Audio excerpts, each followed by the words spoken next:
What is up, lovely people? So today I will be starting a guide for the Forge on Roblox, which is a new game that got released a couple days ago.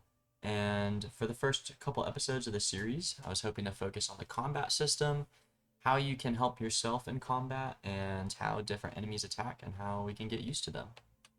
So to get started with this, I want to go over the controls first, just because the controls aren't really stated in the game. You kind of need to read it on the front page. But just to go over a little bit, this game doesn't naturally support shift lock, and that's because they have their own keybind for it. And so if you press left control on your keyboard, you'll see I pressed it, and now I'm in this kind of shift lock state where it actually follows my mouse. Definitely makes the combat a lot easier to play, and spend a lot less time trying to get your camera in the right spot. To get around the map quick, you can press shift. Shift or sprinting doesn't normally take up any stamina, but however, if you run by an enemy, it will start to take up energy as it deems you in combat. The next movement you can do is dashing, which you can press Q. You can dash forward, backwards, left, right. You can also you can dash in the air. You can do it while sprinting. It's pretty self-explanatory.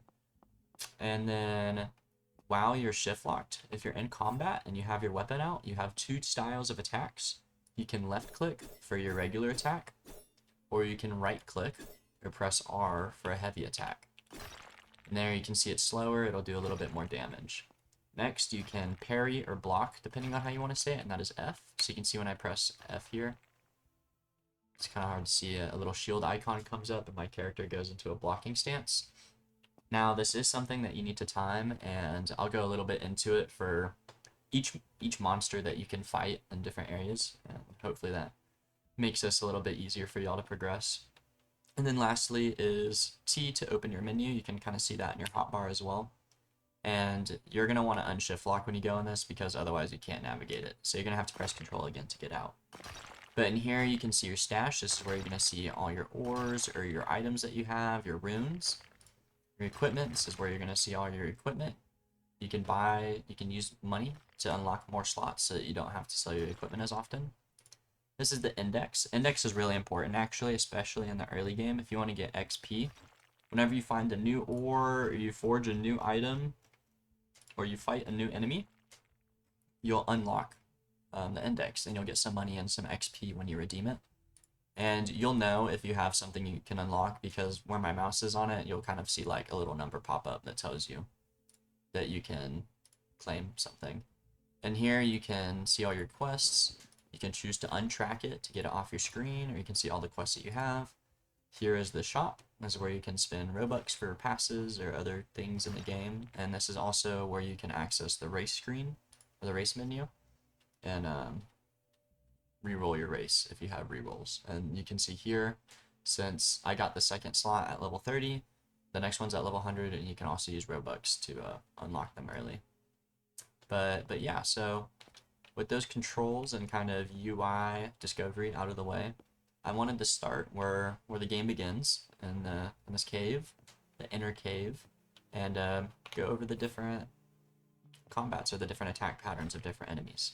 So the first enemy you'll encounter is a zombie, and I'll let it hit me for a little bit here so you can see its attacks. But every monster has a set of attacks that it performs. So you can kind of see here the zombie hits these two attacks, and then it pauses. So our goal is to open a window for us to hit the zombie out, essentially. So in order to time the block, you kind of want to do it at the halfway point before it hits you. And hopefully I can show you what I mean here. So I'm going to press F while the zombie's swinging, and you can kind of see I don't take damage, and it makes a parry noise. And if I try blocking too early, I get hit. And if I block too late, I also get hit. So you want to make sure that you're able to time it right. And for the zombie here, you can see there, since I blocked enough, it's going to go into an unconscious state, which we can also use to get more hits in. So for the zombie, you're going to want to get these two attacks off, and then you can swing, and then you can go back to blocking. Now, these trade patterns are really important as you get to stronger enemies, or if the enemies are stronger than you. Um, and how many times you can attack depends on the weapon you're using. So let's see if I don't have any larger weapons in my inventory right now, but here you can see I have 0.35 attack speed on my dagger. So if I were to be able to attack 3 times and you were using a heavy weapon with 1 attack speed, you'd probably only be able to attack once. So you can figure out what weapon you like and what fighting style you enjoy more. I've enjoyed using these lighter, faster weapons because it helps me focus more on the blocking, and I get a little bit more opportunities to figure out the trading pattern. So go back here. So we'll fight this zombie from the beginning, and we're gonna F to block. F to block. See, I did early that time, so I got hit. I did late that time, so I got hit. And that one's right on time. So you can kind of play around, and especially as you progress in the game, I haven't fought these guys in a while, but as you progress in the game, it's worth it in my mind to figure out the attack patterns of future enemies. So the next enemy you'll find is, kill this one so we can get one full health, is a Delver zombie. It's going to be very similar to the other zombie, just a little quicker. You can kind of see it has a / and a /. So here we're probably gonna have to block very quick on the second one. As you can see, it's pretty quick. So block, block, block, block, block, and then we stun him so we can finish him off. So these monsters have quite easier attack patterns to learn. As you get to harder and harder mobs, they're going to get a little more difficult in my mind. But here, another one you might encounter is this brute zombie, who has those 2 punches there you can see. And that's his whole thing. So you're going to want to block, block. So the general rule of thumb for myself, and you'll see this more with these enemies as you progress to the higher areas, is that their attacks go at different speeds. And so sometimes you're going to have to block as soon as they start attacking, and sometimes you're going to have to block halfway through the attack. And that's just something that you can either figure out, or I'll hopefully be able to demonstrate it in this guide. And so let me heal up real quick, and then I'll be back once I heal up, and we'll talk about the next enemy in this area. Alright, so I've just about finished up healing here, so we're gonna go ahead and look at the elite zombies attack pattern. So let me enter, I like just to call it combat mode, because usually if I'm like this, I'm probably not just AFK mining. But here, as I walk backwards and have it hit me, we can see that this one has a 3 attack pattern. It swings once from the left, once from the right, and then does a quick follow-up from the right as well. So let's see if we can block it. So that one, right, it's a little slower, so it's got 2 slow attacks and 1 quick attack. So how our blocks are probably going to work is for the first 2 attacks, we're going to wait for it to get about halfway through its attack animation, and then on the third one, we're going to want to start blocking as soon as we recognize the animation firing off. So let's give this a try. So you see there, I was late on that last one. So halfway through, and that one's really quick, so you're going to have to react really fast to it. Oh, and that's what happens when you do it early. Blocking is really, we can call it high risk, high reward, in the sense that sometimes you miss a block, and that allows the enemy that you're fighting to get off multiple attacks.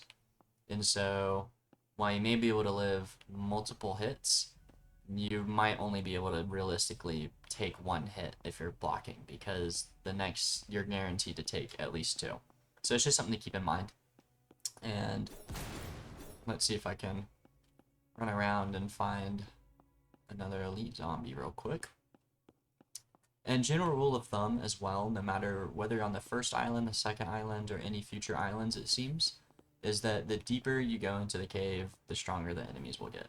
So the weaker zombies are going to be out in front, and then here we can see we're seeing more Delver zombies, or brute zombies, or elite zombies as well.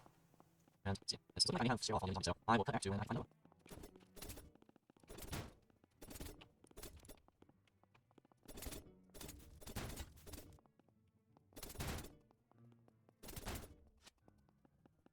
Alright, there we go.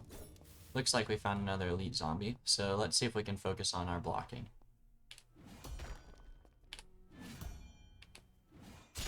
Okay, that time I did it too early.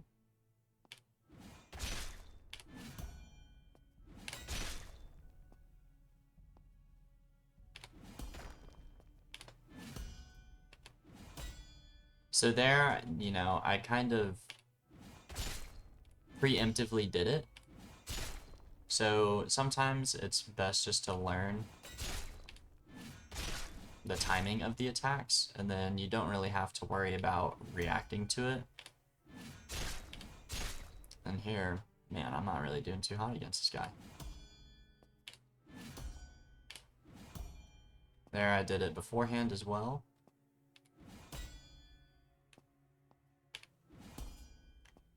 Also, when you stun an enemy, it does reset its attack pattern.